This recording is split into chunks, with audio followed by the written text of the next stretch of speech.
Assalamualaikum. Hari ni kita buat flushing.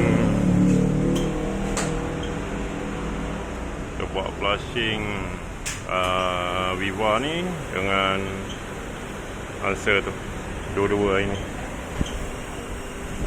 Dan lokasi dekat kampung tengah. Minyak dah kotor. Ni minyak kotor, ni minyak baru.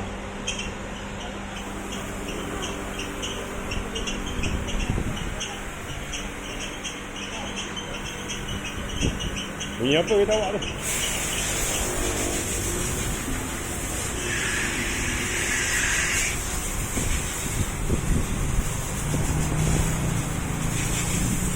Kita nak masuk Answer tu pula. Ni dah selesai dah.